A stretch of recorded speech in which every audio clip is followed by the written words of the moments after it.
நான் இந்த காவிரியில் நீராடுமிட்டு வரும் வரை இந்த சிலையை சற்று பிடித்துக் கொள்கிறாயா? இது மிகவும் முக்கியமானது. எக்காரணம் கொண்டும் இதை தரையில் மட்டும் வைத்து விடாதே. நான் வரும் வரை தாங்கிக் கொள். உனக்கு வேண்டிய பரிசளிக்கிறேன் என்று மிகுந்த வேண்டுகோளுடன் கூறினான். அந்த சிறுவனோ, ஐயா, இது மிகவும் கனமாக தெரிகிறதே. என் பிஞ்சு கரங்களால் எவ்வளவு நேரம் தாங்க முடியும்? சரி, நீங்கள் சீக்கிரம் வந்து விடுங்கள்.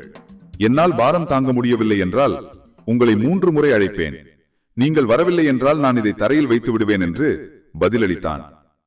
வேறு வழியில்லாமல் விபீஷணன் அதற்கு ஒப்புக்கொண்டான். காவிரி நதியில விபீஷணன் இறங்கி குளிச்சு அவரோட வேலைகளை செய்ய ஆரம்பிச்சாரு. காவிரியோட குளிர்ல அவர் கொஞ்சம் தன்னையே மறந்து போயிட்டாரு.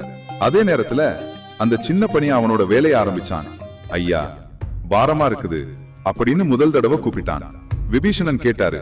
ஆனா அவரோட பூஜையை முடிக்க கொஞ்சம் நேரம் தேவைப்பட்டுச்சு.